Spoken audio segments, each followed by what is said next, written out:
देखिए जरा, particle equilibrium या कहते हैं डिफ्यूजिव इक्विलिब्रियम।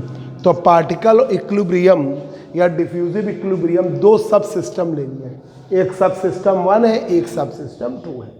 इस सब सिस्टम में पार्टिकल्स के मॉलिक्यूल्स की एनर्जी E1 है, इस सब सिस्टम में पार्टिकल्स के मॉलिक्यूल की एनर्जी E2 है। इस सब सिस्टम में पार्टिकल्स का इस सब सिस्टम का वॉल्यूम V1 है, इस सब सिस्टम का वॉल्यूम V2 है। इस सब सिस्टम का टेम्परेचर T1 है, इस सब सिस्टम का टेम्परेचर T2 है। नंबर ऑफ गैस मॉलिक्यूल यहाँ पर यूनिट वॉल्यूम पर N1 है, यहाँ पर number of gas molecule per unit volume पर N2 है। तो entropy sigma E1 E2 V1 V2 N1 N2 का फंक्शन। तो अब आप चेंज लीजिए, डेल्टा सिग्मा डेवर सिग्मा अपॉन डेवर E1 इंटू डेल्टा E1, डेवर सिग्मा अपॉन डेवर E2 इंटू डेल्टा E2, डेवर सिग्मा अपॉन डेवर V1। क्या बोले? सर उसका एंट्रोपिकल फंक्शन तो एनर्जी जो होती है ना, वो टेम्परेचर के नहीं, जो एंट्रोपी होती है वो एनर्जी पर डिपेंड करती है। तो उसमें T1 T2 अपने आप आएगा।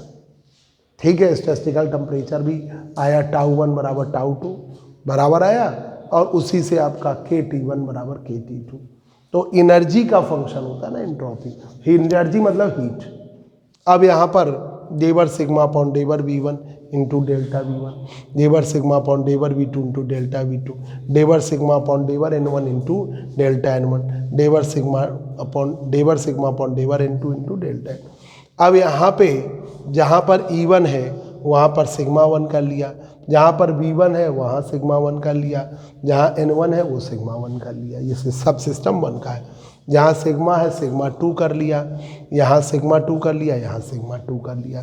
अब ये आ गया डेवर सिग्मा 1 अपॉन डेवर E1 इंटू डेल्टा E1, डेवर सिग्मा 2 अपॉन डेवर E2 इंटू डेल्टा E2, डेवर सिग्मा 1 अपॉन डेवर V1 डेल्टा V1, डेवर सिग्मा 2 अपॉन डेवर V2 डेल्टा V2, डेवर सिग्मा 1 अपॉन डेवर N1 इंटू डेल्टा N1, डेवर सिग्मा 2 अपॉन डेवर N2 डेल्टा N2।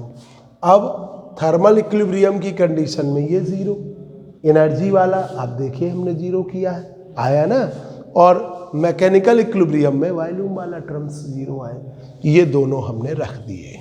तो ये आ गया डेल्टा सिग्मा बराबर डेवर सिग्मा 1 अपॉन डेवर N1 इंटू डेल्टा N1, डेवर सिग्मा 2 अपॉन डेवर N2 इंटू डेल्टा N2। ठीक है, ये आपका बना, ऐसे बना जाके।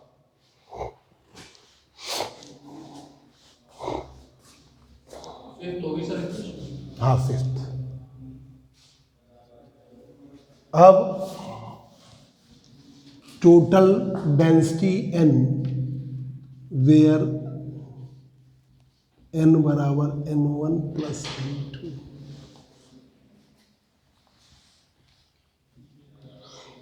डेल्टा N की value 0, delta N1 plus delta N2। Total density क्या होगी? वेरिएशन 0। तो डेल्टा N1 बराबर minus delta N2, delta N1 बराबर डेल्टा N2,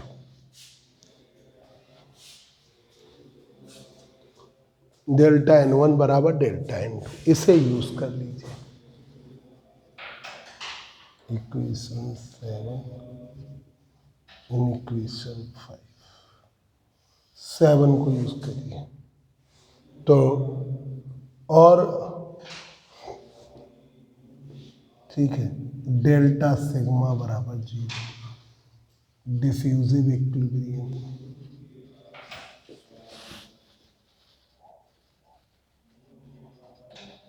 डिफ्यूजिव इक्विलिब्रियम। तो डेल्टा सिग्मा डेवर सिग्मा 1 अपॉन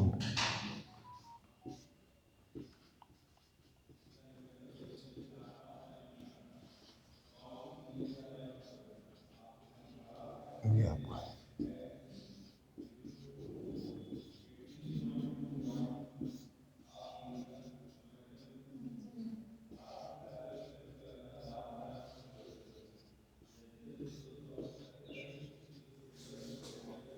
ठीक है, यहाँ पर N2 की जगह N1 रख दीजिए, उधर ले जाइए डेवर सिग्मा 1 डेवर N1 डेवर सिग्मा 2,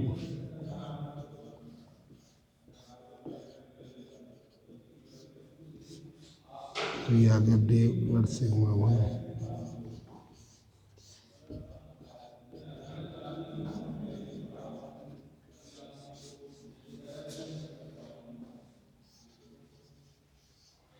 ये required relation, this is the required relation.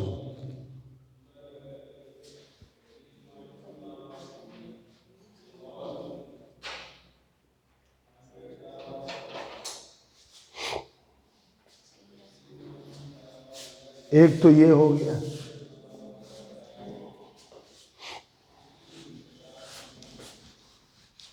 इतने पे ही छोड़ सकते हो।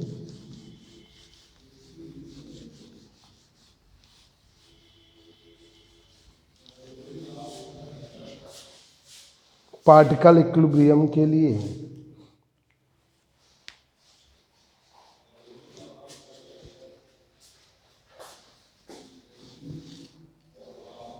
This is the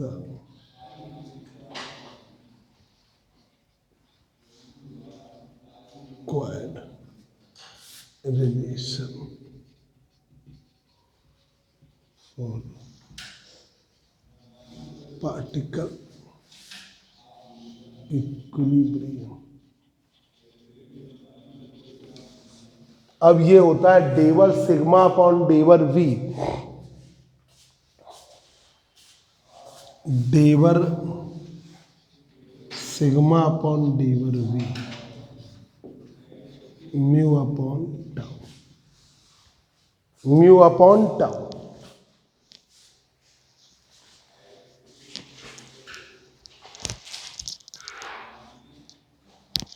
mu upon tau negative में है,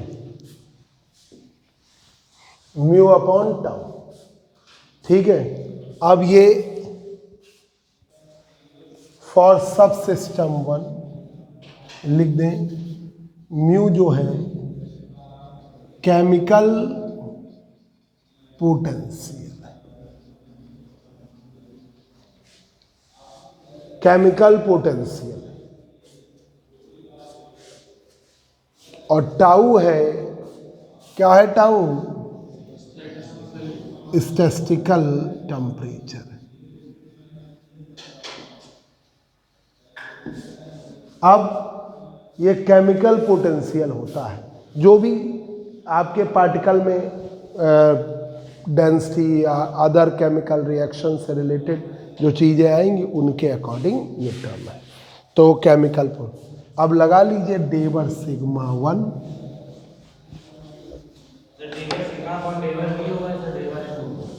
कहाँ पे? डेवर सिग्मा अपॉन डेवर एन है, सॉरी एन नंबर के अकॉर्डिंग। अब डेवर सिग्मा 1 अपॉन डेवर N1 minus mu 1 upon tau 1, mu 1 upon tau 1, डेवर सिग्मा 2 अपॉन डेवर N2, ये हुआ minus mu 2 upon tau 2, mu 2 upon tau 2, mu 1 mu 2, mu 1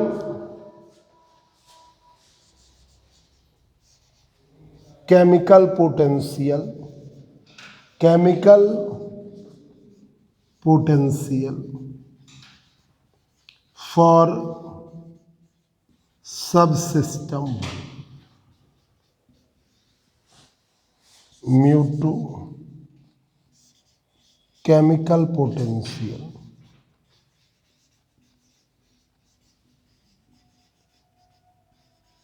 for sub system 2, mu 1 chemical potential for sub system 1 और μ2 chemical potential for subsystem 2 रख दीजिए। ये chemical potential subsystem 1 के लिए है, ये केमिकल पोटेंशियल सबसिस्टम 2 के लिए।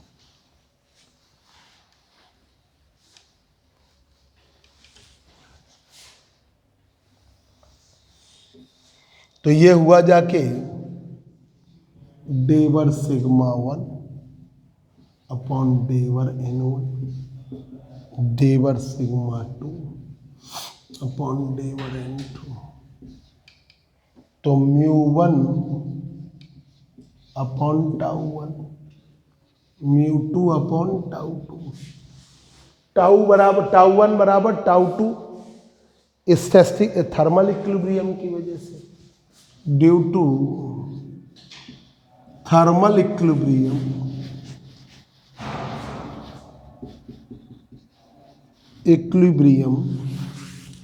थर्मल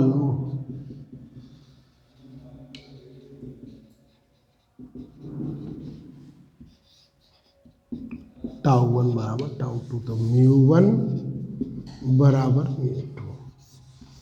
केमिकल पोटेंशियल सेम होगा particle equilibrium, hence chemical potential will be same for particle equilibrium, hence chemical potential will be same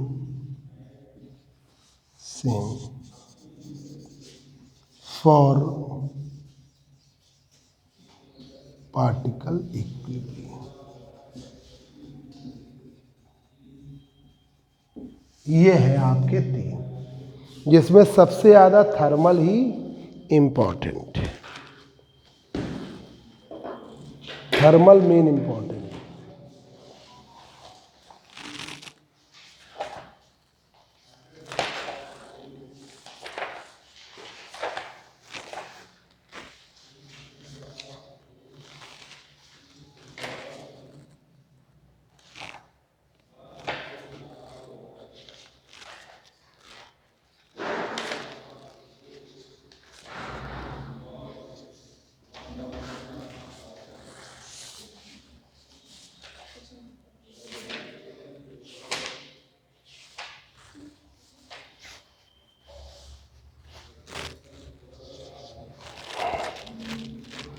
चलिए देखिए, condition of equilibrium between systems in thermal को, ये आ गया, ठीक है।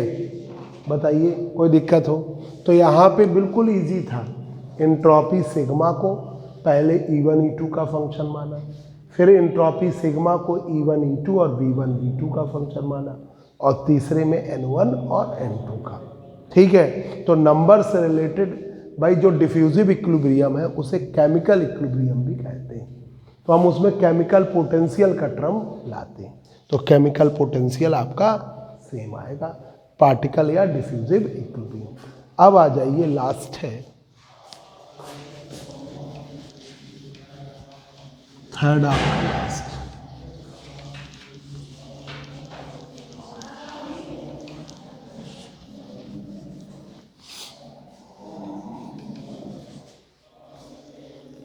The condition of equilibrium, condition of equilibrium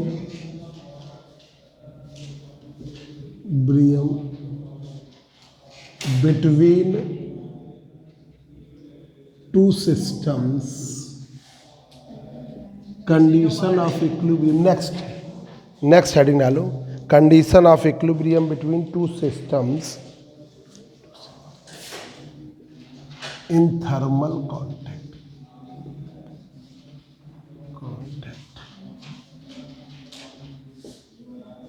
condition of equilibrium between two systems in thermal contact। Equilibrium की condition to systems के लिए थर्मल कांटेक्ट में, इसे हम बीटा पैरामीटर भी कहते हैं, बीटा पैरामीटर वाला टॉपिक है ये। अब देखिए दो सिस्टम लिए, नोट कर लिया है, चलो देखो तो, ये इनका किसी किसी बच्चे का नहीं है। दो सिस्टम लिए, दो सिस्टम लिए ए और बी,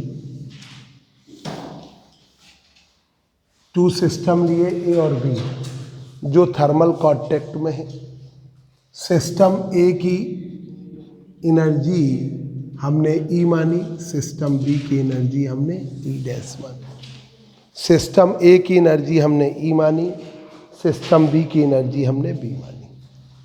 इस सिस्टम ए का वॉल्यूम वी ए माना, सिस्टम बी का वॉल्यूम वी बी माना। ठीक है, ये दोनों के सिस्टम के वॉल्यूम वी ए और वी बी माने। इसका सिस्टम का टेम्परेचर T है, इसका सिस्टम का टेम्परेचर T है। ठीक है, सब सिस्टम ए का स्टैटिस्टिकल टेम्परेचर टाउ है, इसका टेम्परेचर टाउ डैश है। तो जब दो सिस्टम हैं ये कैपेबल है एक्सचेंज ऑफ हीट, ठीक है, बिटवीन द, और ये थर्मल कांटेक्ट में है। Two system A and B are in thermal contact, thermal contact, contact, and capable of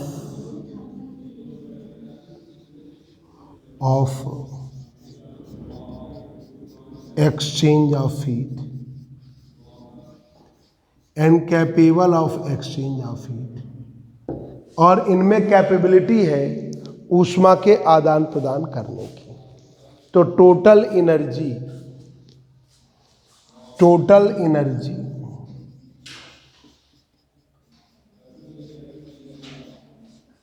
E बराबर E plus E dash, E plus E dash.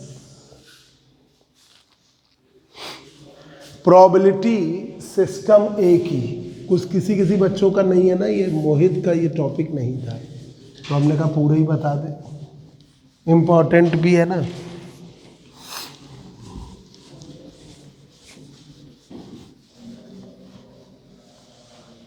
देखिए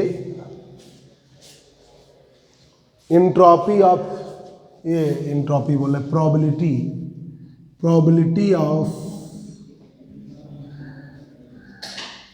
of system A की probability P is the function of directly proportional thermodynamical probability. इसकी thermodynamical probability omega है जो है function E का, इसकी thermodynamical probability omega dash है, वो फंक्शन है E डैश का। ठीक है, तो थर्मोडायनेमिकल प्रोबेबिलिटी ओमेगा। तो ये postulate of equal priori probability में है, probability of finding the particle in system A, या प्रोबेबिलिटी किसी भी सिस्टम में पार्टिकल के पाए जाने की प्रोबेबिलिटी जो होती है वो डायरेक्टली प्रोपोर्शनल होती है थर्मोडायनेमिकल प्रोबेबिलिटी। ठीक है, जब बराबर करते हैं तो P फंक्शन E का बराबर किया तो कोई C ले लिया, C proportionality constant, where C is a proportionality constant, proportionality constant. अब सिस्टम बी में, सिस्टम बी की प्रोबेबिलिटी ऑफ सिस्टम बी, क्या नाम है, आशुतोष, ऊपर जाओ, चाय का बोल दो, स्कूटी में जाके डायरी और फॉर्म हम रखे निकल, चाबी ले लेना, ऊपर ले, क्या लाल वाली स्कूटी की चाबी दे दो। Probability of system B. और चाय का बोल दो, 2 कप चाय बनाए, probability of system B, system B की प्रोबेबिलिटी। पी फंक्शन किसका, ई डैश का,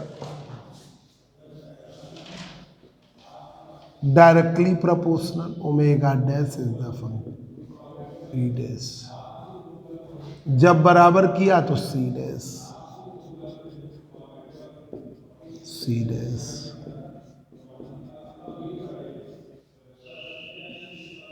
ओमेगा डैश सिस्टम बी की प्रोबेबिलिटी,